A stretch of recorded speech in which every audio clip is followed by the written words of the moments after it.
जय हिंद दोस्तों, आज के इस क्लास में आप सभी का बहुत बहुत स्वागत है। तो दोस्तों, बिहार पुलिस सिपाही की परीक्षा के लिए आज के इस क्लास में जीके, जीएस और हिंदी व्याकरण को मिलाकर टोटल 40 सिलेक्टेड प्रश्नों को कवर करने वाले हैं, जो कि साथियों आपके बिहार पुलिस एग्ज़ाम के लिए काफ़ी ज़्यादा इम्पोर्टेंट रहेगा।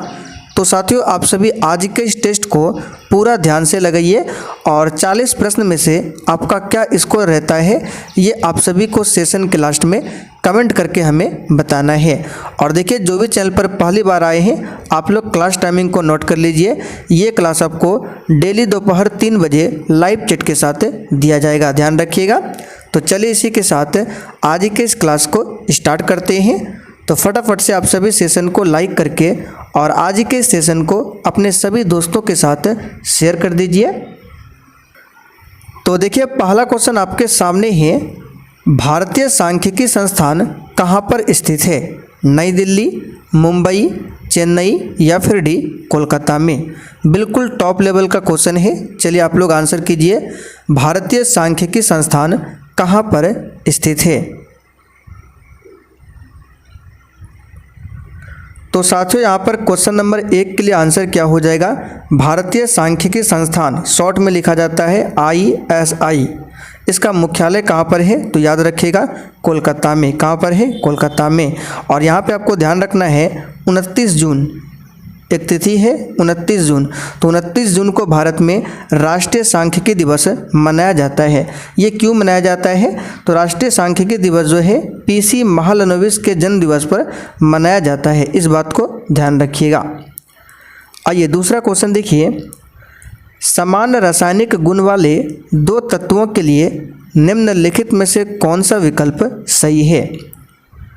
चलिए क्वेश्चन नंबर 2 के लिए आप लोग आंसर कीजिए, समान रासायनिक गुण वाले 2 तत्वों के लिए निम्नलिखित में से कौन सा विकल्प सही है?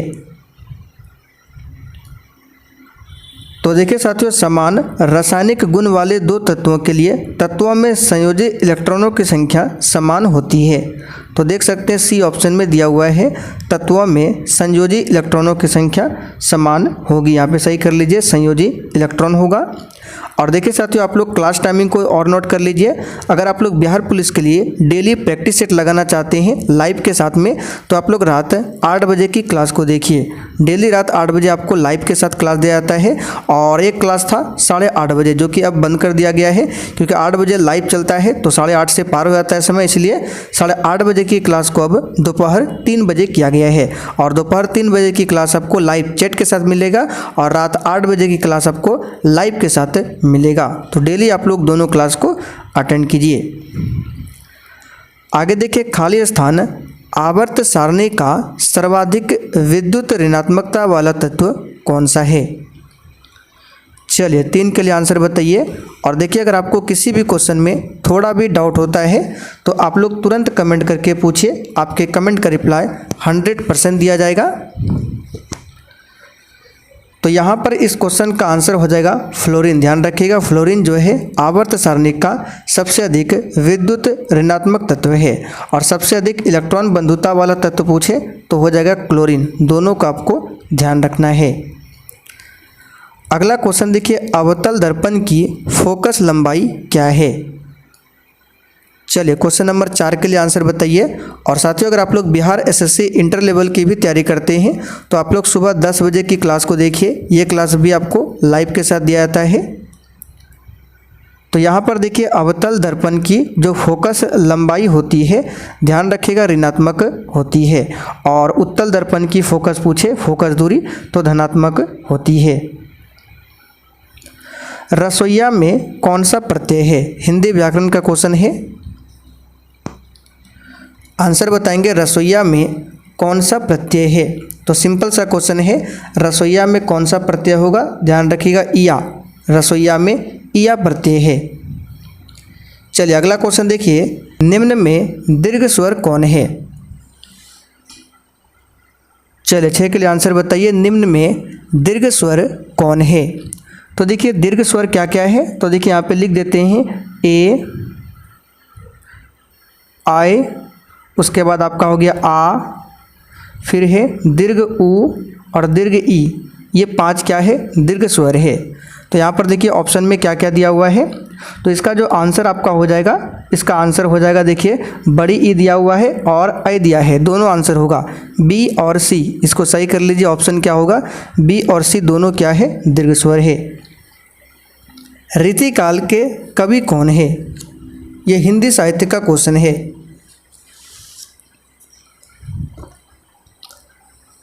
तो साथियों रीतिकाल के कवि कौन है, ध्यान रखिएगा, इसका आंसर हो जाएगा बिहारी। पूरा नाम क्या है, कवि बिहारी।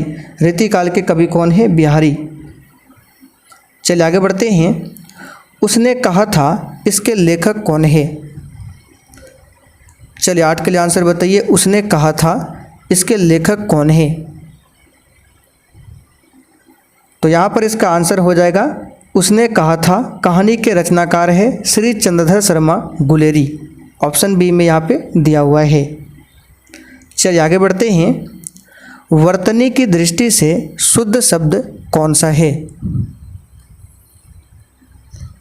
चलिए शब्द को सही करने के लिए भी आपके एग्जाम में क्वेश्चन देता है। तो पूज्य की बात करें तो पूज्य इस तरह से लिखा जाता है। परीक्षण की बात करें तो परीक्षण में गलती लिखा हुआ है, परीक्षण इस तरह से लिखा जाता है। प्राण लिखा जाता है इस तरह से। डी ऑप्शन यहाँ पर केवल सही है, परीक्षा, ये बिल्कुल शुद्ध है।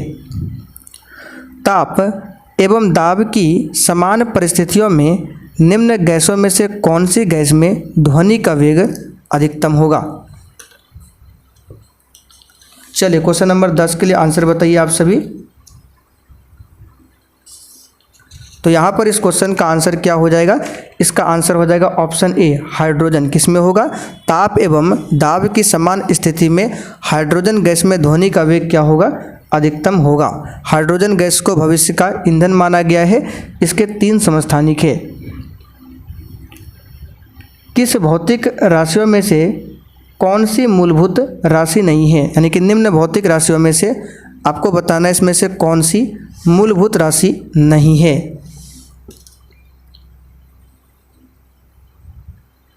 तो क्वेश्चन नंबर 11 के लिए आंसर हो जाएगा कार्य, ये मूलभूत राशि नहीं है। एक माइक्रोन का नैनोमीटर के साथ अनुपात क्या है। तो सबसे पहले आपको पता होना चाहिए 1 माइक्रोन बराबर कितना मीटर होता है। तो 1 माइक्रोन बराबर होता है 10 पर पावर 6 मीटर। अनुपात निकालना है तो बटे करेंगे, 1 माइक्रोन हो गया। अब नैनोमीटर, तो 1 नैनोमीटर में होता है 10 पर पावर -9 मीटर। अब इसको सॉल्व कर दीजिए। तो 10 पर पावर -6 गुना करके अगर 10 पर पावर -9 को ऊपर ले जाएंगे तो 10 पर पावर हो जाएगा +9। अब देखिए दोनों का बेस सेम है तो यहाँ पे बेस लिख देंगे और पावर को यहाँ पे माइनस कर देंगे। -6 है और ये +9 है, तो माइनस प्लस करने पे घटाया जाता है। तो 9 में 6 हो गया 3, 10 पर पावर 3 देख सकते हैं ऑप्शन ए में दिया हुआ है। आगे देखिए, निम्न में से कौन सी मात्रक विहीन राशि है, यानी इनमें से बताना है कौन सी मात्रक विहीन राशि है। चलिए इसका आंसर हो जाएगा विस्थापन प्रवणता। विस्थापन प्रवणता बराबर होता है विस्थापन बटे, यहाँ पे लिख देते हैं विस्थापन बटे लंबाई। अब विस्थापन का मात्रक होता है मीटर, लंबाई का भी होता है मीटर, तो ये कट जाएगा, तो इसका मतलब मात्रक विहीन है विस्थापन प्रवणता। सिंधु घाटी सभ्यता का पत्तन नगर यानी कि बंदरगाह कौन सा है। चलिए सिंपल सा क्वेश्चन है, आंसर बताइए। सिंधु घाटी सभ्यता का पत्तन नगर यानी कि बंदरगाह कौन सा है। तो यहाँ पर इसका आंसर हो जाएगा लोथल, जो कि गुजरात में भोगवा नदी के किनारे बसा हुआ है। रोपड़ कहाँ पर है, तो ये पंजाब में सतलज नदी पर अवस्थित है। शिवाजी ने मुगलों को किस संधि के द्वारा किलों को हस्तांतरित किया था।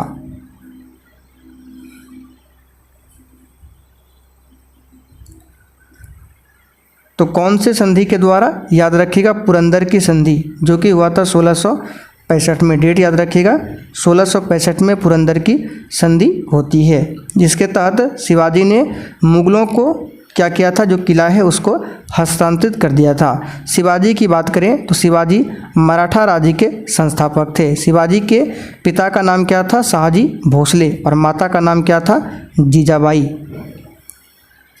निम्नलिखित में से किस पर अकबर की विजय होने की स्मृति में बुलंद दरवाजे का निर्माण किया गया था?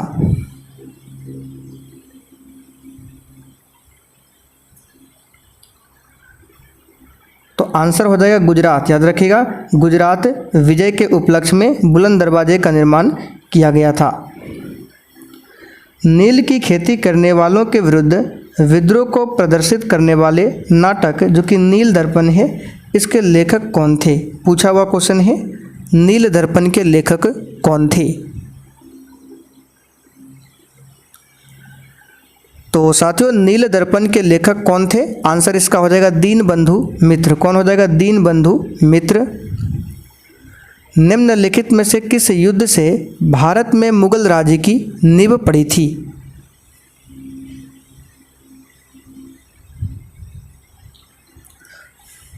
तो मुगल राज्य की स्थापना कब होती है? 1526 में बाबर ने किया था। और कौन सा युद्ध हुआ था? तो पानीपत का प्रथम युद्ध। आंसर यहाँ पे हो जाएगा पानीपत का प्रथम युद्ध, जो कि 1526 में हुआ था बाबर और इब्राहिम लोदी के बीच में।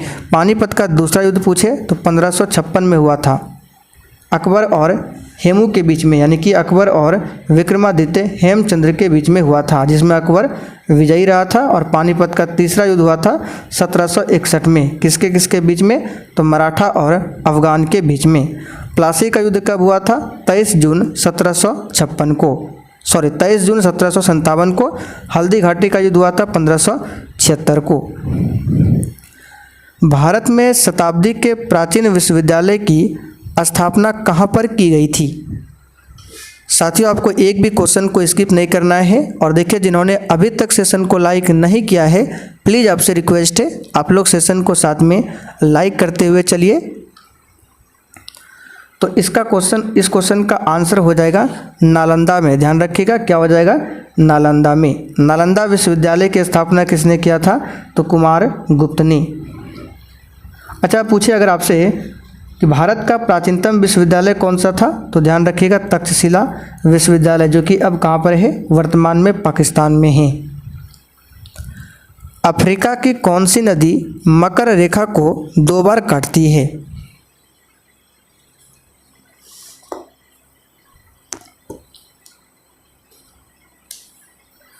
तो अफ्रीका की लिम्पोपो नदी, कौन सी नदी है? लिम्पोपो नदी, जो कि मकर रेखा को 2 बार काटती है। अच्छा, पूछे कौन सी नदी विषुवत रेखा को 2 बार काटती है? तो याद रखिएगा, ये जो कांगो नदी है ये विषुवत रेखा को 2 बार काटती है। लिम्पोपो नदी मकर रेखा को 2 बार काटती है। अच्छा, भारत में कर्क रेखा को 2 बार काटती है, कौन सी नदी है? तो माही नदी।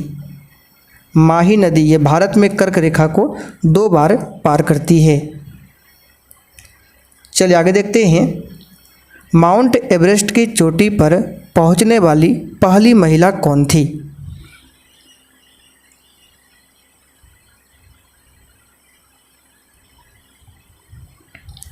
तो साथियों, माउंट एवरेस्ट की चोटी पर पहुंचने वाली पहली महिला कौन थी? तो इस क्वेश्चन का आंसर क्या हो जाएगा, फटाफट से बताइए।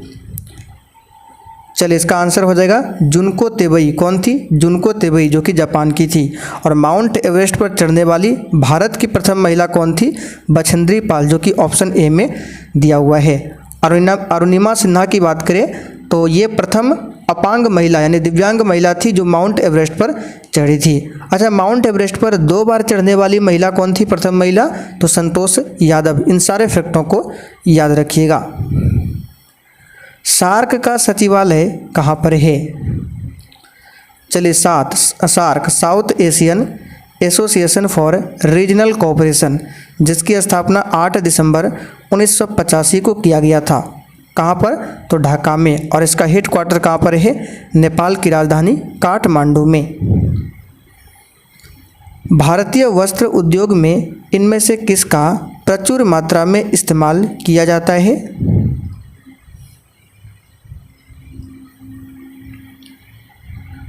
तो साथियों, सूत का इस्तेमाल किया जाता है। किसका किया जाता है? सूत का। एक क्वेश्चन ध्यान रखिएगा, पूछा जाता है कि कपास को प्राचीन काल में क्या कहते थे। इंपॉर्टेंट क्वेश्चन है, स्टार मार्क करके लिख लीजिए अगर आप लोग लिखना चाहते हैं तो। कपास को प्राचीन काल में क्या कहते थे, तो यूनानी जो है प्राचीन काल में कपास को सिंडोन कहते थे। यहाँ पे लिख देते हैं सिंडोन। प्राचीन काल में यूनानी कपास को सिंडोन कहा करके पुकारते थे। पर्यावरणीय प्रदूषण को किसके द्वारा नियंत्रित किया जा सकता है। चलिए आसान क्वेश्चन है, उपर्युक्त सभी। भारत में सफ़ेद बाघ के लिए प्रजनन केंद्र किस राज्य में स्थापित किया गया है।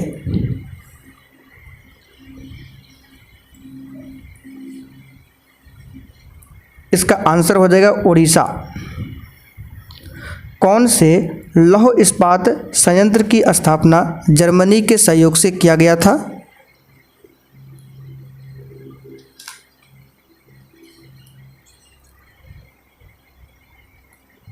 तो इस क्वेश्चन का आंसर क्या हो जाएगा, HSL राउरकेला। अब देखिए HSL का मतलब होता है हिंदुस्तान स्टील लिमिटेड। राउरकेला की स्थापना उड़ीसा के राउरकेला नामक स्थान पर किया गया था जर्मनी की सहायता से, ध्यान रखिएगा। और यहाँ से अगर क्वेश्चन पूछे, ये जो दुर्गापुर है, दुर्गापुर स्टील प्लांट किसके सहयोग से किया गया था, तो ब्रिटेन के सहयोग से। किसके सहयोग से, ब्रिटेन। भिलाई इस्पात संयंत्र की बात करें तो ये रूस के सहयोग से किया गया था। रबड़ की खेती के लिए आवश्यक तापमान क्या है।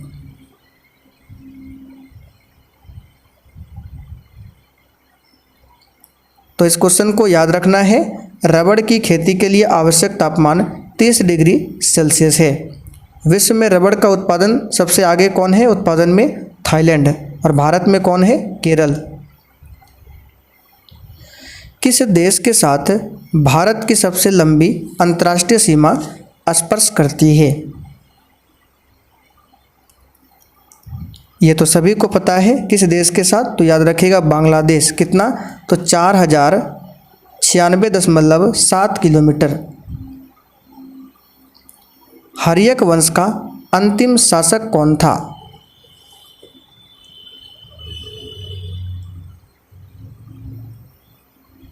तो सिंपल सा क्वेश्चन है, नागदशक हर्यक वंश का अंतिम शासक था। हर्यक वंश की स्थापना किया था बिंबिसार ने। बिंबिसार के पुत्र कौन हुए, अजातशत्रु।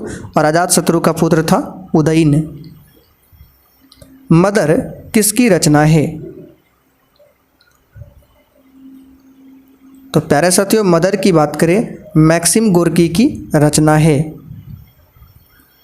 जनगणना 2011 के अनुसार सबसे ज़्यादा भारत साक्षरता दर वाला केंद्र शासित प्रदेश कौन सा है। यानी कि भारत में सबसे ज़्यादा साक्षरता वाला केंद्र शासित प्रदेश बताना है कौन सा है। तो ये हो जाएगा लक्षद्वीप, जिसकी राजधानी कवरत्ती है। क्राकाटोआ ज्वालामुखी कहाँ पाया जाता है।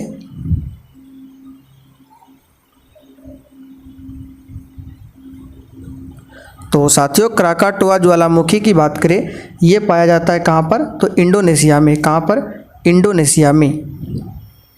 इंडोनेशिया की राजधानी कहाँ पर है, आप लोग थोड़ा सा कमेंट करके बताइए। पुर्तगाली उपनिवेश का प्रथम वायसराय भारत में कौन हुआ।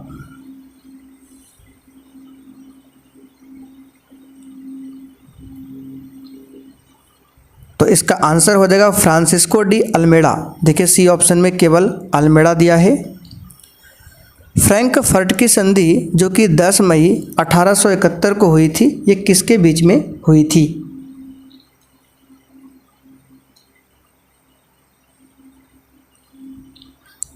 इसका सही आंसर है फ्रांस और प्रसा के बीच में। भारत में 1612 में अंग्रेजों ने अपनी पहली फैक्ट्री कहाँ पर स्थापित किया था।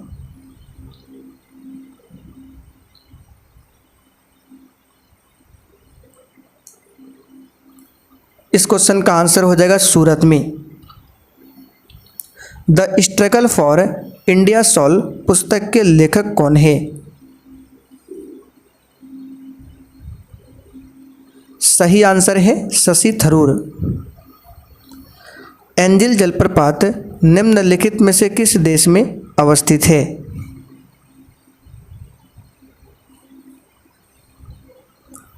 सी राइट आंसर है वेनेजुएला में। भारतीय संविधान की प्रस्तावना में समाजवादी शब्द किस संशोधन द्वारा जोड़ा गया?